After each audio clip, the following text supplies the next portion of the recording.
here we go. Chapter 17. And I forgot what to say. Today we'll be continuing Anne's House of Dreams by Lucy Maud Montgomery. Chapter 17. A Four Winds Winter. Winter set in vigorously after New Year's. Big white drifts heaped themselves about the little house, and palms of frost covered its windows. The harbor ice grew harder and thicker, until the Four Winds people began their usual winter traveling over it.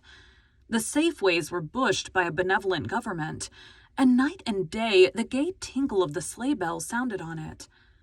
On moonlit nights, Anne heard them in her house of dreams like fairy chimes.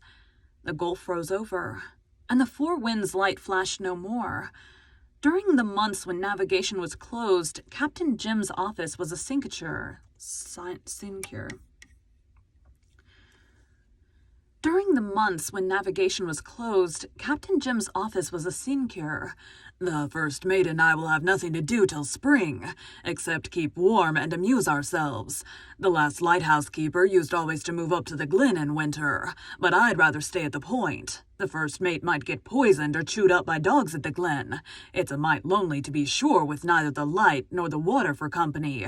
But if our friends come to see us often, we'll weather it through. Captain Jim had an ice boat, and many a wild, glorious spin Gilbert and Anne and Leslie had over the glib harbor ice with him. Anne and Leslie took long snowshoe tramps together, too, over the fields, or across the harbor after storms, or through the woods beyond the Glen. They were very good comrades in their rambles and their fireside communings. Each had something to give the other. Each felt life the richer for friendly exchange of thought and friendly silence. Each looked across the white fields between their homes with a pleasant consciousness of a friend beyond. But in spite of all this, Anne felt that there was always a barrier between Leslie and herself, a constraint that never wholly vanished. "I don't know why I can't get closer to her," Anne said one evening to Captain Jim. "I like her so much. I admire her so much. I want to take her right into my heart and creep right into hers. But I can never cross the barrier." "You've been too happy all your life, Mistress Blythe," said Captain Jim thoughtfully. "I reckon that's why you and Leslie can't get real close together in your souls. The barrier between you is her experience of sorrow and trouble. She ain't responsible for it, and you ain't, but it's there and neither of you can cross it." "My childhood wasn't very happy before I came to Green Gables," said Anne, gazing soberly out of the window at the still,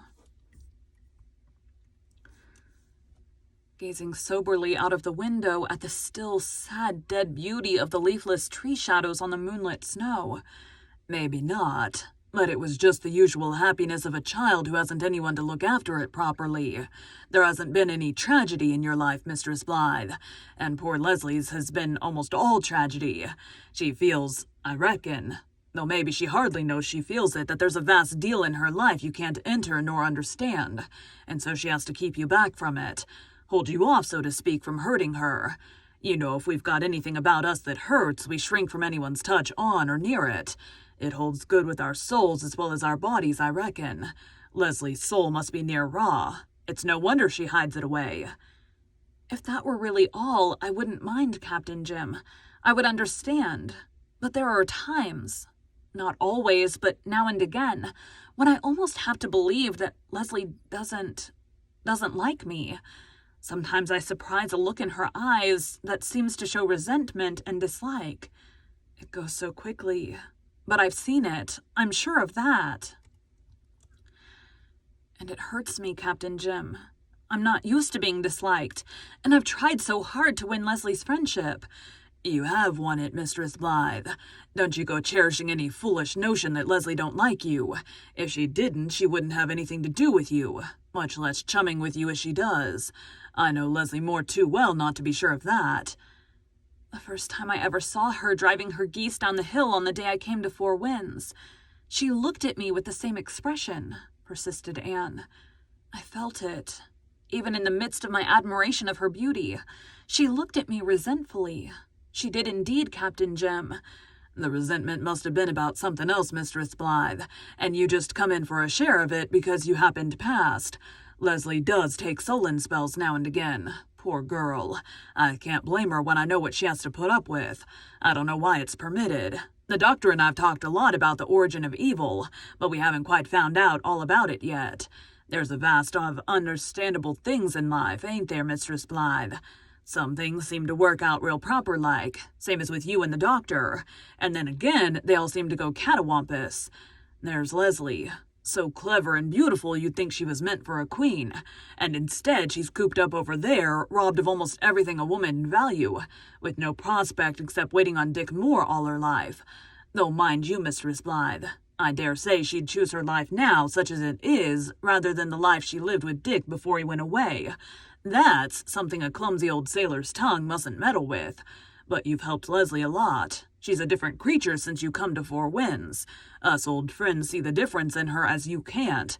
Miss Cornelia and me was talking it over the other day, and it's one of the mighty few pins we see eye to eye on, so just you throw overboard any idea of her not liking you. Anne could hardly discard it completely, for there were undoubtedly times when she felt, with an instinct that was not to be combated by reason, that Leslie harbored a queer, indefinable resentment towards her.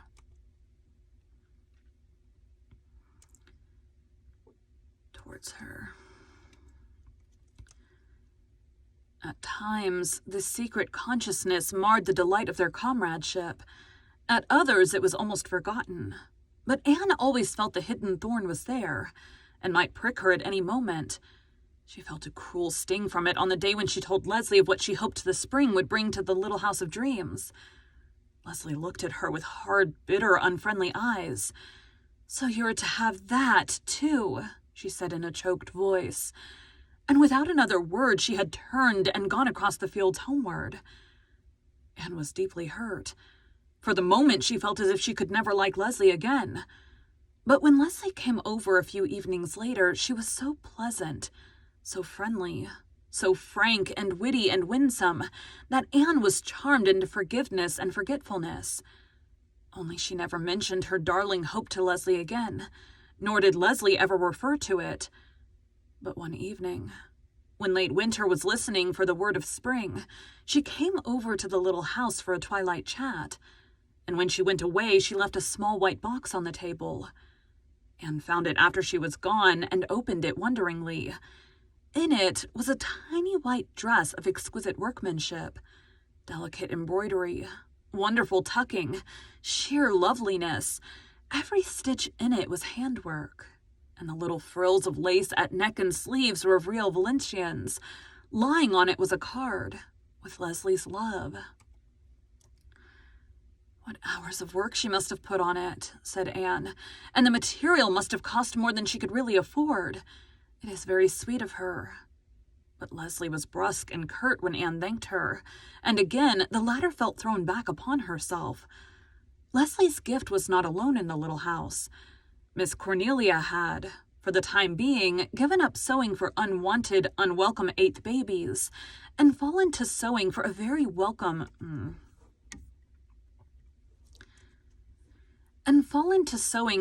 much wanted first one, whose welcome would leave nothing to be desired. Philippa Blake and Diana Wright each sent a marvelous garment, and Mrs. Rachel Lynde sent several, in which good material and honest stitches took the place of embroidery and frills. Anne herself made many desecrated by no touch of machinery, spending over them the happiest hours of the happy winter. Captain Jim was the most frequent guest of the little house, and none was more welcome.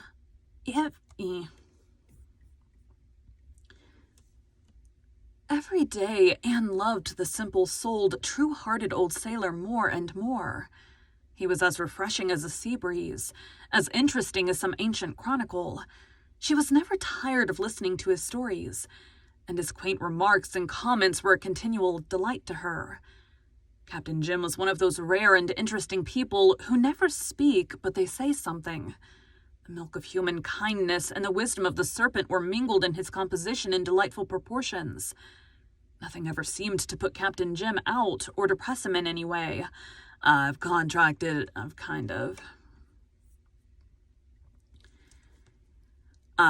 contracted a habit of enjoying things," he remarked once when Anne had commented on its invariable cheerfulness. "I've got so chronic that I believe I even enjoy the disagreeable things. It's great fun thinking they can't last. Old rheumatiz, says I, when it grips me hard. You've got to stop aching sometime. The worse you are, the sooner you'll stop, maybe. I'm bound to get the better of you in the long run, whether in the body or out of the body." One night by the fireside at the light, Anne saw Captain Jim's lifebook. He needed no coaxing to show it and proudly gave it to her to read. "I writ it to leave to little Joe," he said. "I don't like the idea of everything I've done and seen being clean forgot after I've shipped for my last voyage. Joe, he'll remember it and tell the yarns to his children." It was an old leather-bound book filled with the record of his voyages and adventures. Anne thought what a treasure trove it would be to a writer. Every sentence was a nugget. In itself, the book had no literary merit. Captain Jim's charm of storytelling failed him when it came to pen and ink. He could only jot roughly down the outline of his famous tales, and both spelling and grammar were sadly askew. But Anne felt that if anyone possessed of the gift could take that simple record of a brave, adventurous life, reading between the bald lines the tales of dangers staunchly faced, and duty manfully done, a wonderful story might be made from it. Rich comedy and thrilling tragedy were both lying hidden in Captain Jim's lifebook, waiting for the touch of the master hand to waken the laughter and grief and horror of thousands. Anne said something of this to Gilbert as they walked home. "Why don't you try your hand at it yourself, Anne?" Anne shook her head. "No, I only wish I could, but it's not in the power of my gift. You know what my forte is, Gilbert. The fanciful, the fairy-like, the pretty. To write Captain Jim's lifebook as it should be written, one should be a master of vigorous yet subtle style, a keen psychologist, a born humorist, and a born tragedian. A rare combination of gifts is needed. Paul might do it if he were older. Anyhow, I'm going to ask him to come down next summer and meet Captain Jim." "Come to this shore," wrote Anne to Paul. "I am afraid you cannot find here Nora or the Golden Lady or the Twin Sailors, but you will find one old sailor who can tell you wonderful stories." Paul, however, wrote back, saying regretfully that he could not come that year. He was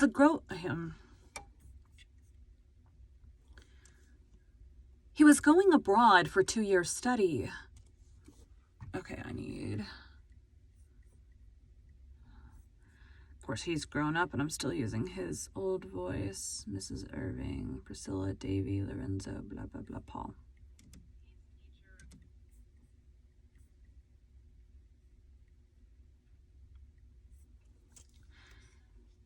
"When I return, I'll come to Four Winds, dear teacher," he wrote. "But meanwhile, Captain Jim is growing old," said Anne sorrowfully, "and there's nobody to write his lifebook." Thank you for joining Bite at a Time Books today, while we read a bite of one of your favorite classics.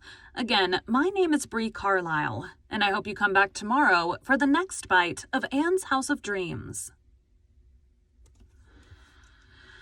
All right.